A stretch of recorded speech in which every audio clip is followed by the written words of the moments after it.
Hey everyone, it's Jeff Farina with Pocketnow.com, and in this next video, we're going to test the Samsung Galaxy S here on the right against the new Samsung Continuum on Verizon Wireless.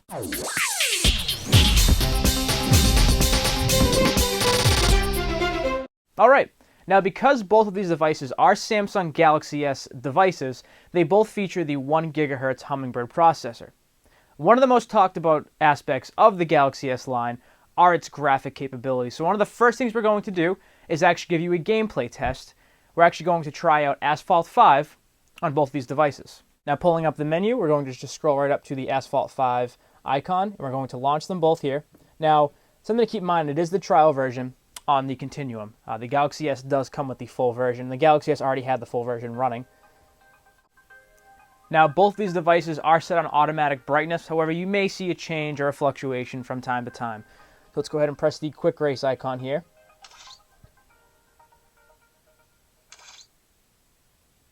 And we are not loading at the same exact time per se. The Continuum actually started a little bit later because of that extra screen, the introductory screen.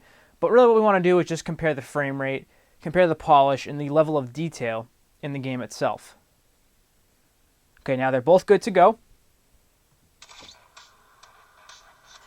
Now it actually compares that we're going to be racing on two different tracks, but something to keep in mind is we are just going to be comparing the frame rate as well as just the overall performance, so the track selection shouldn't be too big of an issue. 3,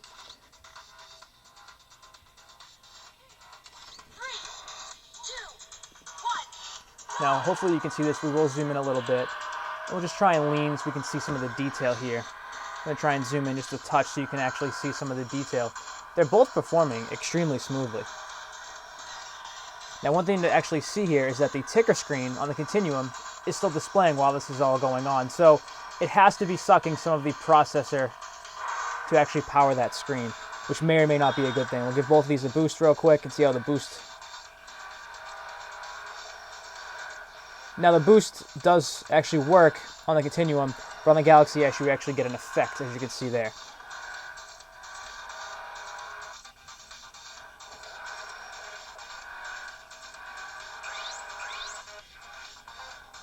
So far, I would say in terms of performance, they're pretty much performing identically. They are different tracks, so it is a little tough to compare the environment, but both environments look extremely detailed. The cars look very nice. The car on the Galaxy S does appear to be a little more polished, almost a little more detailed, which, you know, in the back portion, I don't know if it's tough to tell, but in the actual back portion of the car, you can see a little bit more detail on the Galaxy S. It is a bigger screen, though, on the Galaxy S as well, so that will help contribute to that factor. Overall, though, it seems like a win-win here. Now, something to keep in mind here is that the Samsung Galaxy S, the full unlocked version here on the right, is running Froyo, whereas the Continuum is running Android 2.1. So, things would tell you that the odds would lean in the unlocked full Galaxy S's favor, simply because of that just-in-time compiler and the further Froyo improvements. Now, the next test, we're going to test out the browser speed. We're going to navigate to Pocketnow.com and see which one is able to load faster. So we're going to pull up the browser first. And now what we're going to do is just type in Pocketnow.com. Okay, now we've typed in Pocketnow.com on both these devices. Now you're probably noticing the different keyboard on the Samsung Galaxy S. We're actually using a custom keyboard there. We will actually show you a side-by-side comparison, though, with the default Samsung keyboard right after this test.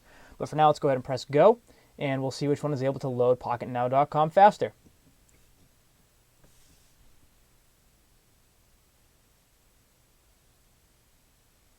All right, and it seems as though the Continuum was actually able to pull up the mobile version faster. What we're going to do, though, is pull up the desktop version of the site. So we're going to go ahead and scroll down to the bottom on both of these.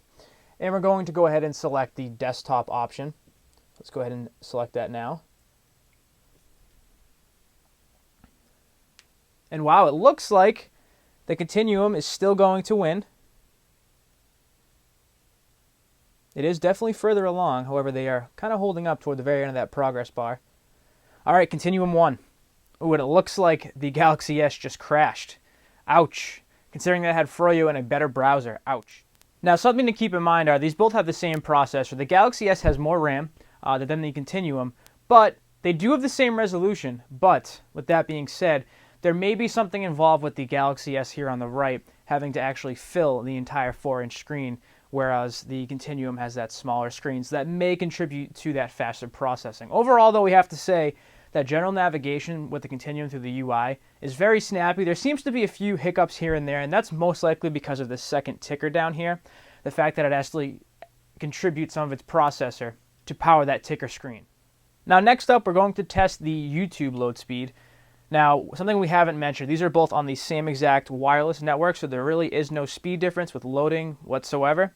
But now we're going to go up and pull up a Pocketnow YouTube video via the YouTube application. So now just launching the actual application, we'll see which one is a little faster to pull up the application itself. And it seems like the Continuum's digitizer is actually a little faster to possibly respond to the finger input. As you saw there, it actually recognized the touch faster, so that may have something to do with the YouTube application opening faster. Alright, so we've now gone ahead and typed in Pocketnow, and it's brought up the Pocketnow video, so we're going ahead and press that shortcut. And we're going to pick the same exact video, which will be the Windows Phone 7 here on the top versus the Zune HD. And we'll see which one's faster. Turn them both sideways.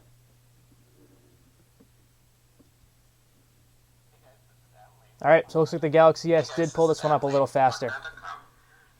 Now, you're probably hearing a big volume difference right now. And that's going to be because of the fact that the Continuum actually has stereo speakers. So we're going to pause these videos and we'll actually give you an up-close look at those. But in terms of the actual display here, they're going to look practically identical. They do have both the Super AMOLED display, the same resolution, that sort of thing. You'll be able to hear the sound. So the Galaxy, or the Continuum here, we have a speaker here on the left and a speaker on the right, whereas in the Galaxy S we just have the one speaker. So there usually is a very, very large volume difference there. Now we have had some stutter on the Continuum here with this YouTube application. It almost seems like it's having a tough time buffering the video or keeping up. It's definitely locking up a little more on the Continuum than it is on the actual Galaxy S.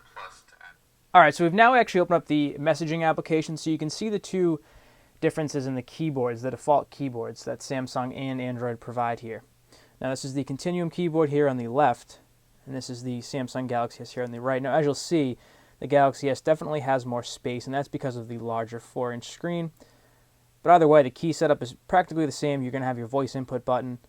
But with that being said, the Continuum is very accurate, and the text prediction as well as the text correction is once again also very accurate. At the end of the day, what we have here are two great devices. In terms of the software, they both can battle it out. They both can practically keep up with one another. They're both going to have their strengths as well as their weaknesses. For example, the Continuum will have a smaller screen, but it will offer you that secondary ticker screen, whereas the Galaxy S will have a bigger screen, but it's only one. Either way, you can't lose when picking any of the Galaxy S line of devices. If you like this video, please stay tuned for our next and final review and final word on the Samsung Continuum. Please give this video a thumbs up, and as always, thank you very much for watching, everyone.